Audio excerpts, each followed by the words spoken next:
Hey everybody, Aaron Cowan, Sage Dynamics, and this is the Primary Weapon Systems Mark 218 in 6.5 Creedmoor.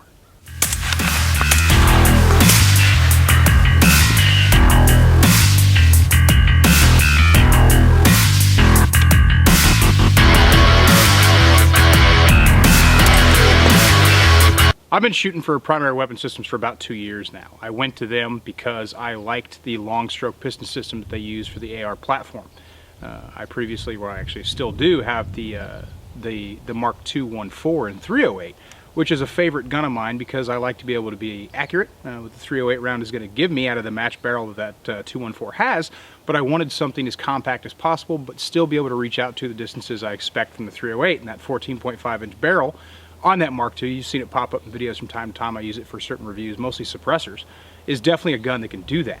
When they told me they'd be re-releasing the 6.5 Creedmoor chambering in the Mark II with the new Mod 1M M-Lock rail, I definitely wanted to get one because I didn't have a 6.5 Creedmoor, and I was very, very curious as to how it was going to perform compared to the venerable 308, which is what I'm primarily used to.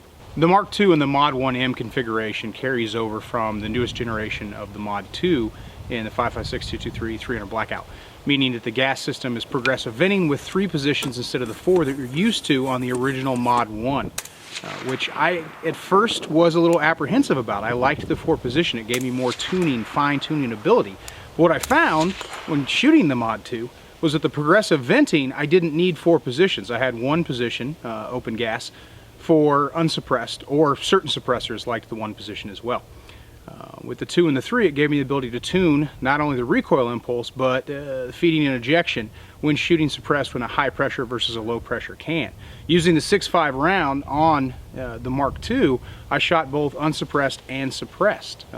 And primarily, I'm a suppressed shooter. I like suppressed. Even when I'm wearing ear pro, I want to run a suppressor because I have, hearing damage. Hearing damage is cumulative, so I like the ability to put a suppressor on any gun I like to shoot. So if it's not going to shoot suppressed, I'm not really interested. Handguns, I kind of got to accept it because handgun suppressors are cumbersome.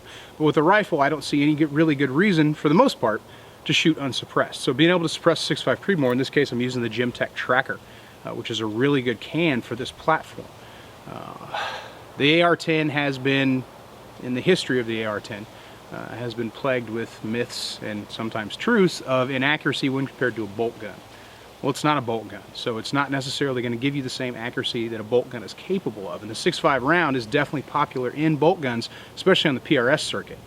I don't shoot PRS, and I don't shoot a lot of precision rifles, not nearly as much as I used to. While I still do enjoy it, it's more of a relaxation hobby type shooting.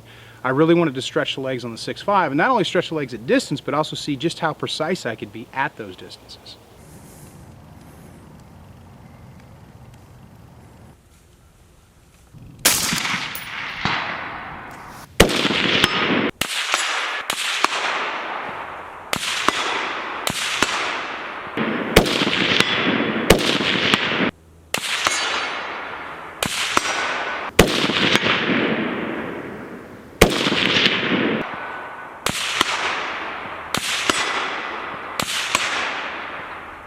Now this isn't a review. It's not a review because I am a sponsored shooter by Primary Weapon Systems, so it'd be kind of a conflict of interest for me to review their product, and that's not something I want to put out there.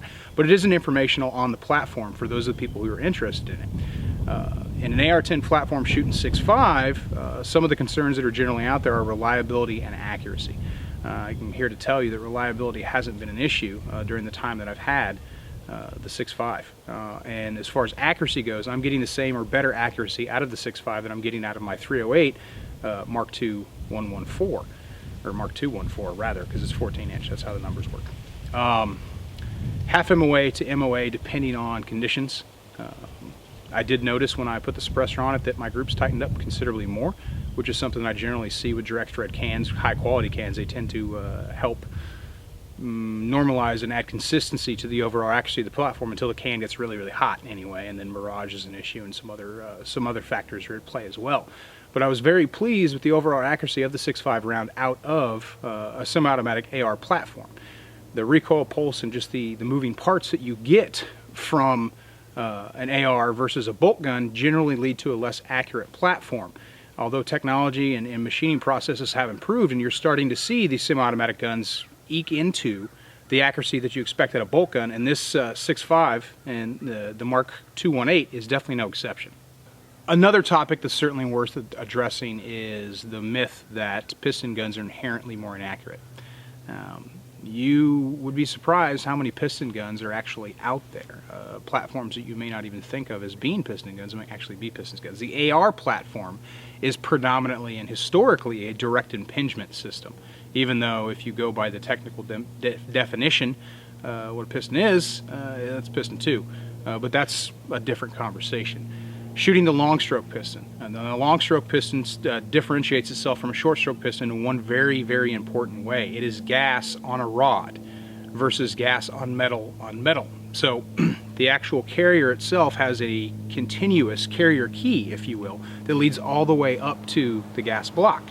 And that's how the rifle is cycled. The gas, traditional way, bullet goes down the barrel, the gas goes into the gas block and pushes the entire rod back, which means the gas is uninterrupted on the surface of the gas rod to push the carrier to the reload chamber the next round.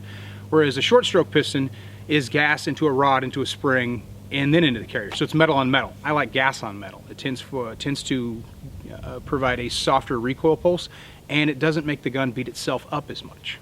So while that myth, almost like every other myth on the internet actually made it worse, is never really going to go away, for the interested shooter, you're not going to see a considerable accuracy difference between a long stroke piston precision platform and a direct impingement precision platform.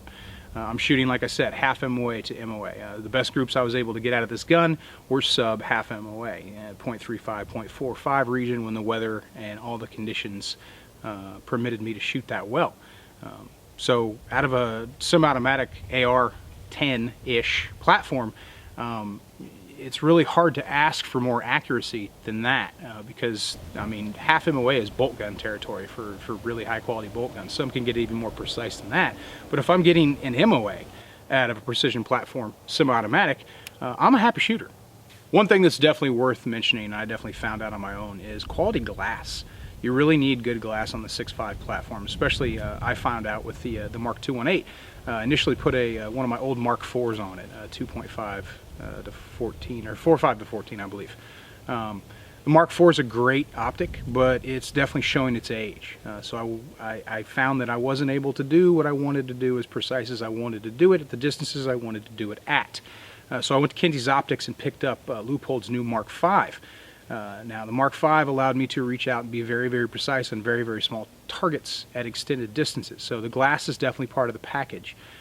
You can obviously get the same accuracy out of the gun without the glass, but you may not be able to appreciate the accuracy or fine-tune the accuracy without quality glass. So if you're going to get into a 6.5 platform, I definitely recommend really, really high quality glass, which should go without saying, but sometimes we try to save money where we can. Some people buy a really good optic and get really crappy rings, and then they find out, much to their dismay, that that's just not really going to get the job done, and they end up spending more money anyway. And while this, of course, video isn't about optics, it's definitely something I wanted to talk about through my own experience. Still relatively new to the 6.5 platform, and I'm sure there's other guns out there that perform as well or better, depending on configurations and what you actually want them to do. But shooting the 6.5 out of a semi-automatic platform, I'm very, very pleased with the primary weapon systems Mark 218. It definitely gets the job done. The new M-Lock rail is stronger. I look forward to actually using this thing for some night vision long range shooting, and having the stronger charting on the M-Lock, the Mod 1M rail, is definitely going to make that, well, a lot better than previous rails.